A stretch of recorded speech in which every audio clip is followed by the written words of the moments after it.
Episode start होता है। इरेई को देखते हैं जो वॉशरूम से बाहर आती है और योहान उससे कहता है कि तुम उठ गई, गुड मॉर्निंग। इरेई उसको देखकर सोचती है आज इसका सर एक बॉक्स की तरह लग रहा है उस कहानी द लिटिल प्रिंस के। क्या उस कहानी की तरह इस बॉक्स के अंदर भी एक भेड़ होगी? योहान कहता है कि तुम क्या देख रही हो? इरेई कहती है तुम्हारे बॉक्स में छेद है, मैं उसी के अंदर देखने की कोशिश कर रही हूँ। योहान कहता है अच्छा तो आज मैं एक बॉक्स की तरह दिख रहा हूँ, तो क्या तुम इसको खोल कर देखना नहीं चाहोगी? खोल कर देख ही लो कि अंदर क्या है जब तुम इतनी क्यूरियस हो रही हो। इरेई सोचती है अंदर क्या हो सकता है, वो भेड़ जो कि लिटिल प्रिंस की कहानी में थी, या फिर उसी कहानी की कैट जिसे एक एक्सपेरिमेंट के लिए रखा गया था, या फिर हो सकता है कि ये बॉक्स उस कहानी से रिलेटेड हो ही ना। क्या होगा अगर ये पेंडोरा बॉक्स होगा? तो अगर मैंने इसे खोला और अंदर जो देखा, क्या मैं उसे हैंडल कर पाऊंगी? योहान कहता है क्या तुम इसे खोलना नहीं चाहोगी? इसके अंदर क्या सीक्रेट है उसे जानना नहीं चाहोगी? और ये सवाल इरेई खुद सोच रही थी और सोचती है ऐसा लग रहा है योहान मुझसे ये सवाल कर रहा है, और वो कहती है नहीं मैं इस बारे में सोचूंगी, अभी मुझे और भी इम्पोर्टेंट काम है। और क्या होगा अगर मैंने बॉक्स खोला और उसके अंदर से एक क्लाउन निकल आया? तो मुझे तो लगता है उसको देखकर मैं शौकी से बेहोश हो जाऊंगी, और मैं उस सच्चाई में नहीं घुसना चाहती हूँ जिसको मैं झेल नहीं सकती। कुछ चीजें ऐसी होती है जिनका एक बॉक्स के अंदर हमेशा के लिए बंद रहना ही बेहतर होता है। योहान कहता है अच्छा। इरेई कहती इस तरह चुपके से मेरे पास आने की कोशिश मत करो। योहान कहता है आउच, क्या मैंने पिछली रात तुम्हारा सारा भरोसा खो दिया? वैसे मैं तुम्हें इस भरपाई के लिए रिश्वत दूंगा, तो क्या तुम मुझे इस बार माफ कर सकती हो? वो उसके सामने एक डोरमैट निकालता है जिसके ऊपर एक मॉन्स्टर बना हुआ था। इरेई कहती है आखिर ये क्या है, एक क्यूट कैरेक्टर बनाने का असफल प्रयास। योहान कहता है कि ये एक ड्रैगन है, वही भयानक चीज जिसको तुमने पिछली बार देखा था। जितना मैं इस बारे में सोच रहा हूँ मुझे उतना ही ज्यादा गुस्सा आ रहा है कि उसने मेरी प्यारी बेबी को डराने की हिम्मत करी, इसलिए मैंने उसको पकड़कर इसके अंदर बंद कर दिया है। इसलिए अब से तुम इसके ऊपर जितना मन चाहे चल सकती हो और कूद सकती हो। इरेई उस डोरमैट को देखकर सोचती है कि ये तो कितना ज्यादा डिस्गस्टिंग है। खैर जो भी हो, वो कैसा दिखता है उससे क्या ही फर्क पड़ता है। मुझे खुश करने के लिए वो सुबह सुबह ये ढूंढ कर मेरे लिए लाया, और वो कहती है अगर ऐसी बात है तो मैं यही करती हूँ। वो जैसे ही डोरमैट पर पैर रखती है दूसरी तरफ बिल्ली के गूज़बम्स आ जाते हैं। इरेई सोचती है कि पिछली रात इस चीज ने मुझे कितना ज्यादा डराया था। वो बहुत बुरी तरह से उस डोरमैट के ऊपर कूदने लगती है। उसे ऐसा करते देख योहान और शान के चेहरे की हवाइयां उड़ जाती हैं। इरेई शान और योहान को देखकर सोचती है इन दोनों को क्या हो गया, क्या मैं ज्यादा ही डांस करने लगी थी? और वो शान से कहती है शांत मैं ऐसा नहीं करूंगी, तुम मुझे गलत मत समझना, मैं ज्यादातर ऐसा नहीं करती हूँ। लेकिन शान बेचारा डर कर वहाँ से भाग जाता है, और वो योहान से कहती है कि तुम इस तरह से हंसना बंद करो वरना तुम्हारे सारे फेफड़े बाहर आ जाएंगे। योहान कहता है कि अब तो बहुत ज्यादा देर हो चुकी है, पहले ही ऐसा हो गया। इरेई कहती है अच्छा तुम्हारे साथ तो ये अच्छा हुआ, और वो सोचती है एक सिक्स पैक एप्स वाली लाइफ आखिर कैसी होती होगी। योहान कहता है कि तुम क्या देखना चाहोगी? इरेई सोचती है नहीं मैं ऐसा नहीं कर सकती, खुद पर काबू रखो इरेई। और वो योहान से कहती नहीं रहने दीजिए, मैं इतनी भी ज्यादा क्यूरियस नहीं हूँ। योहान कहता है अच्छा तुम क्यूरियस नहीं हो, लेकिन तुम्हारी आंखों से तो राल टपक रही है। इरेई कहती है कि मुझे ज्यादा टॉन्ट मत मारो, तुमने मुझे किस तरह का इंसान समझ के रखा है? योहान कहता है क्या कहा टॉन्ट? तब तो मुझे लगता है अभी मेरे एप्स का खुलासा होने में थोड़ा वक्त लगेगा। अगर तुम इतनी ज्यादा डिसअपॉइंट हो रही हो तो मुझसे सीधे सीधे पूछ सकती हो हनी। इरेई कहती है कि नहीं मैं बिल्कुल भी डिसअपॉइंट नहीं हूँ, और वो सोचती है कि बिना पूछे क्या दिखाने में इसको कोई दिक्कत है। योहान कहता है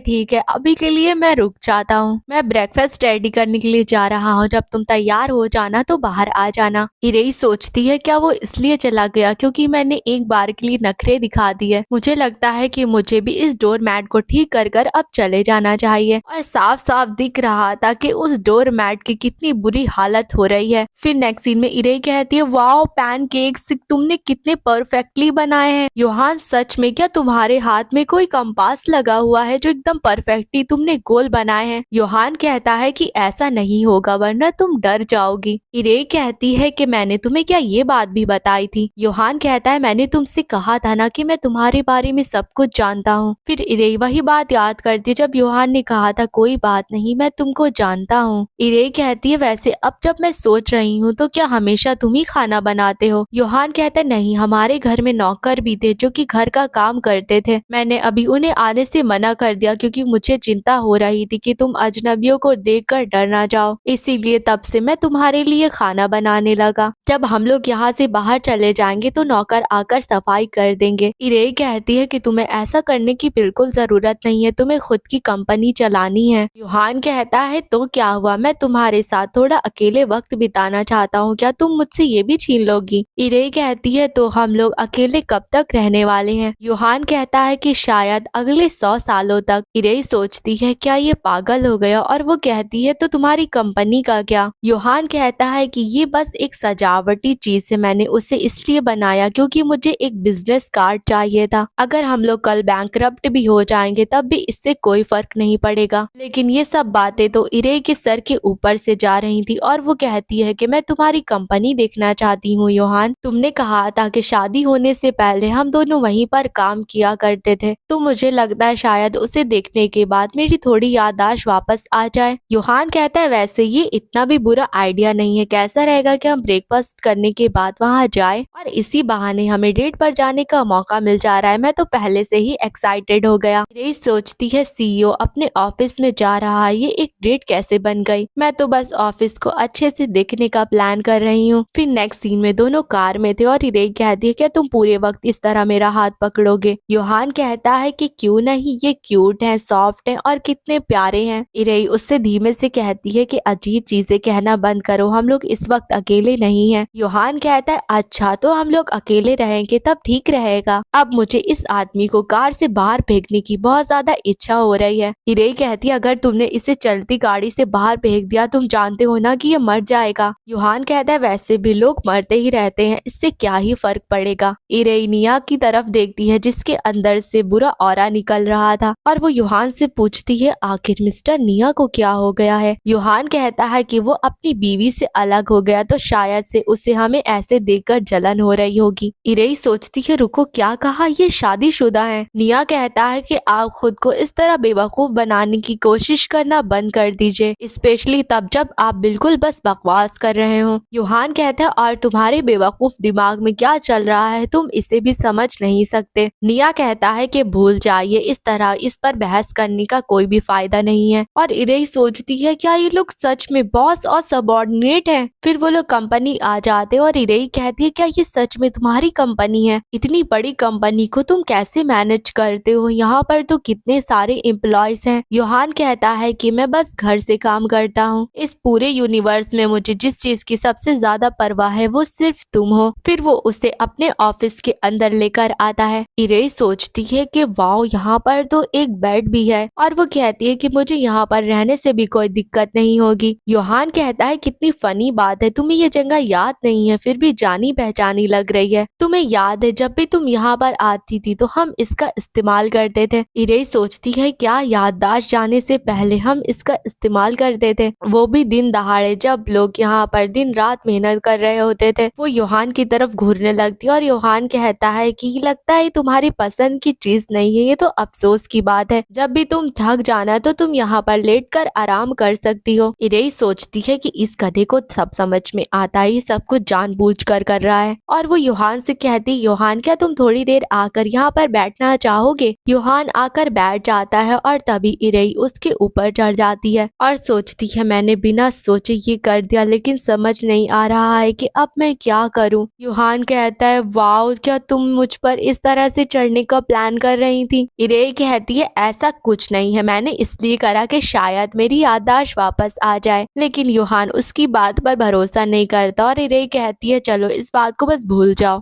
योहान कहता है तो इस तरह से लेटकर क्या तुम्हारी याददाश्त पर कुछ झटका पड़ा? इरे कहती है बिल्कुल नहीं, मुझे नहीं लगता कि ये सब काम करेगा। और योहान के सर से जो प्यारा सा खरगोश निकला था वो वापस चला जाता है। फिर नेक्स्ट सीन में इरे घर आ गई थी और नहाते हुए सोचती है मुझे कुछ भी याद नहीं आया, ना ही जरा सी याददाश्त आई और ना ही कोई झलक दिखाई दी, यहाँ तक कि कुछ महसूस भी नहीं हुआ। अगर मैं वहाँ पर काम करती थी तो ये तो इम्पॉसिबल है कि मुझे कुछ महसूस ही ना हो। मुझे ऐसा महसूस हो रहा था जैसा कि मैं वहाँ पर पहली बार गई हूँ। वो नहा धोकर बाहर आती है और योहान को आवाज लगाती है, तभी योहान वहाँ पर आ जाता है जिस वजह से वो डर जाती है। इरे कहती है तुमने तो मुझे डरा दिया, आखिर किस तरह का इंसान इस तरह बिना आवाज करे अंदर आ जाता है। योहान कहता है कि तुम मुझे आवाज लगा रही थी तो मैं टेलीपोर्ट होकर आ गया, तो बताओ आखिर तुम मुझे क्यों ढूंढ रही थी। इरे कहती है खैर मैं बस ये जानना चाह रही थी कि आखिर तुम्हारे और मिस्टर निया के बीच में क्या चल रहा है। योहान कहता है मैं तुमसे बता चुका हूँ ना कि हमारे बीच में कुछ भी नहीं चल रहा। इरे कहती अच्छा जब तुम दोनों के बीच में कुछ चल नहीं रहा है तो वो तुमसे इतनी बदतमीजी से बात क्यों करते हैं। योहान कहता है ऐसा इसलिए क्योंकि हम दोनों एक दूसरे को लंबे समय से जानते हैं, भले ही वो इस तरह से बात करता हो लेकिन वो अपना काम बखूबी करता है। अगर मुझे उसे एक लाइन में डिफाइन करना हो तो वो एक लॉयल डॉग की तरह है। इरे कहती है कि आखिर तुम एक इंसान को एक डॉग की तरह प्रेफर कैसे कर सकते हो। योहान कहता है कि मैंने उसे खुद नहीं बुलाया है, बाकी सब लोग उसे यही कहकर पुकारते हैं। इरे कहती है वाओ ये तो काफी ज्यादा अजीब बात है, और वो सोचती है कि ये मेरे बाल इतने ज्यादा सावधानी से क्यों पोंछ रहा है। और वो योहान से कहती है अगर तुम ऐसा करते रहे ना तो मेरे बाल सूखेंगे ही नहीं। योहान कहता है क्योंकि तुम बहुत ज्यादा कमजोर हो तो मुझे डर है कहीं तुम्हारे बाल भी ना टूट जाए। इरे कहती है क्या मतलब। योहान कहता है देखो तुम्हारे बाल थोड़े सूख गए हैं। इरे कहती है खैर मैं ये कह रही हूँ तो कि तुम उसे डॉग कहना बंद कर दो। योहान कहता है कि ठीक है अगर तुम कह रही हो तो मैं ऐसा नहीं करूंगा, और ये कहने के बाद वो उसके गाल पर किस कर लेता है और कहता है अरे हाँ मैं तो बस भूल ही गया था, मैंने आज तुम्हें गुड मॉर्निंग किस नहीं दी थी। इरे सोचती है कि ये कुछ ज्यादा ही ईमानदार है और सबसे बड़ी प्रॉब्लम यही है। फिर नेक्स्ट सीन देखते हैं इरे एक सपना देख रही थी, उस सपने में उसे कुछ अजीब मॉन्स्टर नजर आ रहे थे और वो सोचती है कि मैं कहाँ पर हूँ और ये चीजें क्या हैं। मुझे समझ में नहीं आ रहा कि आखिर ये अभी हो क्या रहा है। मुझे लगता है कि ये कोई सपना है क्योंकि वो लोग बिना कुछ बोले बस मुझे घूरे जा रहे हैं। और वो उससे कहती है कि एक्सक्यूज मी क्या आप लोग मुझसे कुछ कहना चाहते हैं। तभी एक एनिमल बोलता है कि हम यहाँ पर ऑब्जर्व करने के लिए आए हैं। सीधी बात कहे तो इस तरह चुपके से एक झलक देखना ही हम कर सकते हैं। अगर मैं पकड़ा गया तो मैं किसी भी कीमत पर उसके जैसे बनने का जोखिम नहीं उठाऊंगा। और शायद से लोग उस ड्रैगन की बात करें लेकिन ये बात इरे को समझ नहीं आती।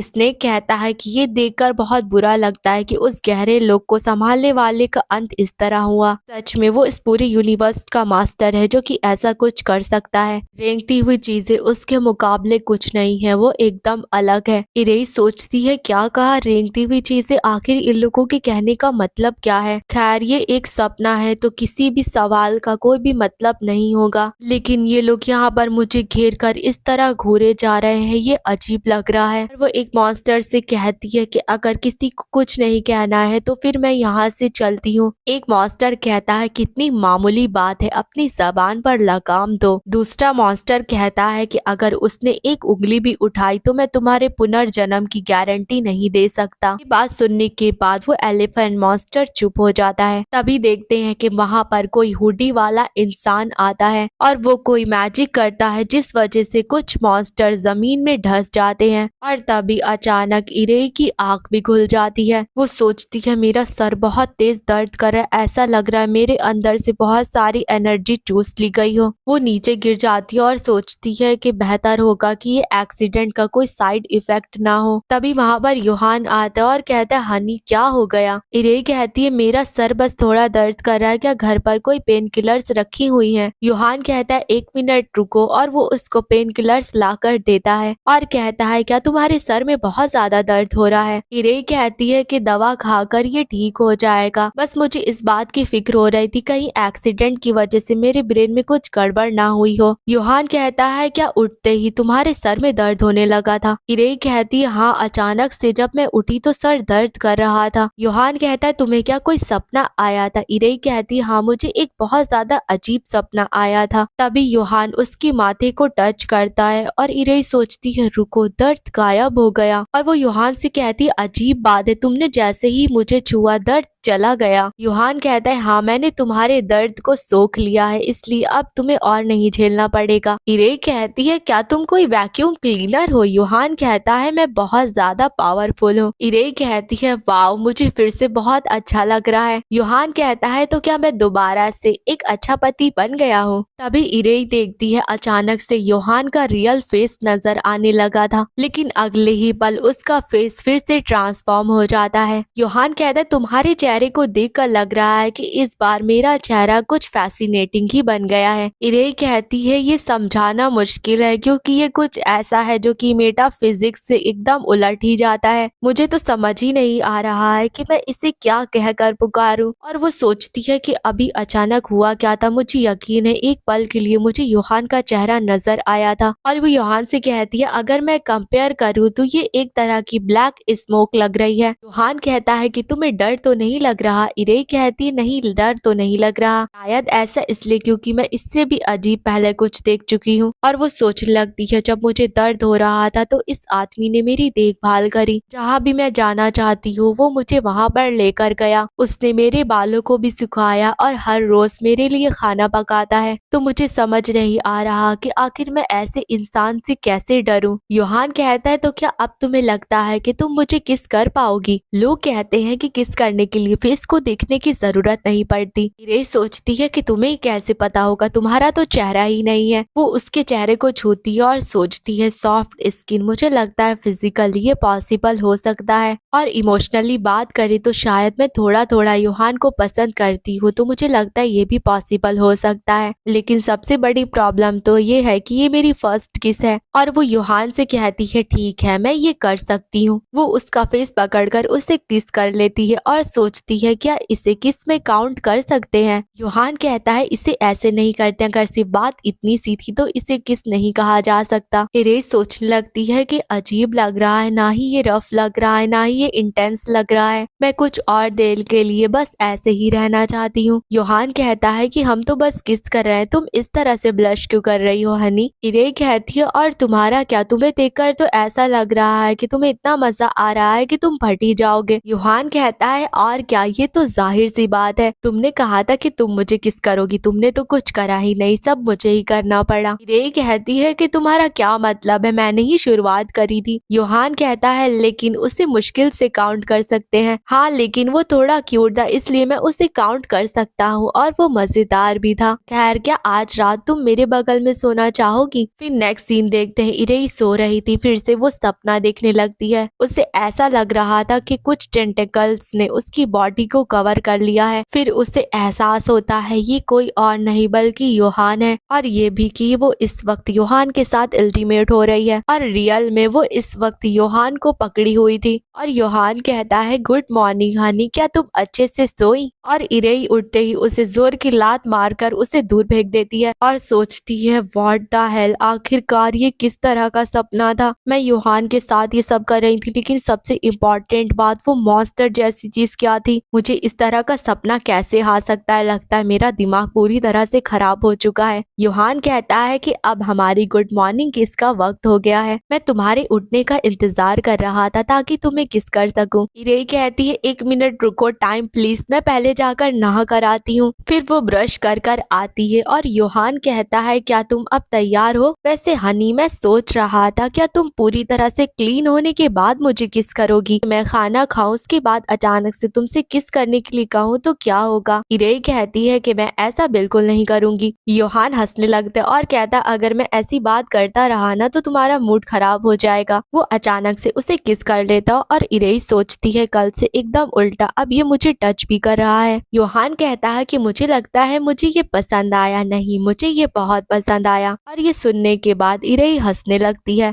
और इरे सोचती है ठीक उस दिन की तरह जब मैंने कहा था कि मुझे पसंद आया। उस दिन के बाद से योहान को जब भी मौका मिलता है वो मुझे किस करने की कोशिश करता है। मुझे लगता है कि अब वक्त आ गया है कि मुझे खुद पर ध्यान देना चाहिए। अब वक्त आ गया है कि मैं इनको पहनूं। जब मैंने हॉस्पिटल से डिस्चार्ज होने के बाद पहली बार इसे देखा था तो मैं शॉक हो गई थी, और योहान के साथ जो वो सपना था वो तो कुछ ज्यादा ही हटकर था। तभी वहाँ पर योहान आता है और कहता है, हनी तुम क्या कर रही हो और तुम्हारे हाथ में ये क्या है? इरे कहती है, बस कूड़ा है, इस कूड़े को मैं बस फेंकने के लिए जा रही थी। योहान कहता है, मुझे दे दो, मैं कर देता हूँ। इरे कहती, नहीं मैं ये खुद कर लूंगी। योहान कहता है, अगर तुम इसे फेंक रही हो तो मैं इसे ले लूंगा, इसका मतलब ये है कि इस पर से तुम्हारा हक चला जाएगा। वो उससे वो चीज ले लेता और कहता है, अरे ये तो अंडरगारमेंट है। इरे कहती है कि मुझे ये चीज वापस कर दो। तभी उसका पैर फिसलता है लेकिन योहान उसको पकड़ लेता है। इरे कहती है, अगर तुम मुझे इस तरह से परेशान न करते ना तो मेरा पैर ना फिसलता। योहान कहता है, लेकिन तुम इतनी ज्यादा क्यूट लग रही हो कि मैं खुद को तुम्हें परेशान करने से रोक नहीं पाया। जैसा कि तुम किसी पपी या फिर डॉल को देखते हो, तुम खुद को रोक नहीं पाते उसके गाल खींचने से। इरे कहती है, मैं कोई पपी या फिर डॉल नहीं हो। योहान कहता है कि तुम उन सब से भी ज्यादा क्यूट हो। वो उसको गले लगा लेते हैं और कहता है कि फिर भी मैं खुद को कितना रोक रहा हूँ, तुम्हें ये बात तो पता भी नहीं होगी। फिर सीधा नेक्स्ट सीन देखते हैं, दोनों कार में थे। योहान कहता है, क्या हो गया, ऐसा लगता है कि तुम्हें कार में बैठने से अच्छा नहीं लग रहा। इरे सोचती है कि ये मोशन सिकनेस की वजह से नहीं है, ये तो मेरे सर दर्द की वजह से हो रहा है। जब योहान ने कहा था कि हम लोग ड्राइव पर जा रहे हैं तब मुझे इस बात की उम्मीद नहीं थी। और देखते हैं, योहान ने कहा था कैसा रहेगा हम लोग साथ में ड्राइव पर चले, क्योंकि घर में तुम इस तरह से बंद बहुत बोर हो गई होगी। इरे सोचती है, जब योहान ने ऐसा कहा था तब मैं बहुत एक्साइटेड हो गई थी, लेकिन मुझे नहीं पता था कि राइड के दौरान मिस्टर निया भी हमारे साथ होंगे। योहान कहता है, क्या तुम डिसअपॉइंट हो गई क्योंकि वो यहाँ पर है? सच कहूँ तो मैंने उसे नहीं बुलाया था, वो खुद ब खुद यहाँ पर आ गया। तुम चाहो तो मैं अभी कभी उसे बाहर निकाल सकता हूँ। इरे कहती है, क्या तुम उसे चलती हुई कार से फेंक दोगे? योहान कहता है, तो क्या उसे हमारे बीच में घुसने की कीमत तो चुकानी चाहिए। निया कहता है कि रिश्ते को लेकर इस तरह हंगामा करना बंद करो, सब लोग ऐसा ही करते हैं। योहान कहता है, हाँ मुझे पता है, लेकिन ये मेरा फर्स्ट टाइम है। तभी इरे अपना फोन निकाल कर योहान की फोटो क्लिक करती है, जो इस वक्त बड़े सीरियस एक्सप्रेशन के साथ बैठा था। इरे सोचती है, आखिर ये किस तरह का चेहरा बना रखा है इसने। योहान कहता है, अच्छा तुमने अचानक से मेरी फोटो क्लिक कर ली, खींचने से पहले मुझे बता दी तो ताकि मैं और अच्छा पोज बना लेता। इरे कहती है, नहीं इसकी कोई जरूरत नहीं है। और वो सोचती है कि तुम इतने हैंडसम हो, यही सर दर्द है और क्या करोगे। योहान कहता है, अचानक से तुम इतनी पोलाइटली क्यों बात करने लगी? इरे कहती है, क्योंकि मैंने इतने दिन बाद तुम्हारा चेहरा देखा ना तो मैं खुद को रोक नहीं पाई। योहान कहता है, कोई बात नहीं, तुम जरा खिड़की से बाहर देखो हनी। इरे खिड़की से बाहर देखती है और बहुत ज्यादा खुश हो जाती है। सोचती है, ये एक ऐसा नजारा है जो तुम्हें शहर में देखने को नहीं मिलेगा, लेकिन मुझे समझ नहीं आ रहा ये नजारे के बजाय मुझे क्यों घूर रहा है, मैं ये महसूस कर सकती हूँ। तभी योहान हंसने लगता है और इरे कहती, यहाँ पर कितनी गर्मी हो रही है। तभी इरे को अचानक रोड पर कुछ दिखाई देता है और वो हैरानी से देखने लगती है। योहान उससे पूछता है, क्या हो गया? इरे कहती है कि कुछ भी नहीं। फिर वो लोग पहुंच जाते हैं और इरे निया की हाथ की तरफ देखती है और सोचती है कि ये रिंग ये मैंने पहले तो कभी नहीं देखी। वो निया से रिंग के बारे में पूछती है और निया कहता है, इसे ट्रेपजोडेरॉन कहते हैं, क्या तुम इसे और पास से देखना चाहोगी? इरे सोचती है, पहली बार मैंने इसे इतना पोलाइटली बात करते हुए सुना है, क्या ये अपनी रिंग का शो ऑफ करने के लिए मचल रहा है? निया कहता है, अगर तुम इस रिंग के एकदम बीच में देखोगी तो तुम्हें इंटरेस्टिंग चीज दिखाई देगी। इरे रिंग की तरफ देखने लगती है और निया इरे की तरफ अजीब नजरों से देखकर मुस्कुरा रहा था। इरे सोचती है कि ये रिंग पूरी ब्लैक है, लेकिन इसके एकदम बीच में रेड कलर का ग्लो है जो कि किसी चैम्बर की तरह दिखता है, मानो इसके अंदर कोई फंसा हुआ है।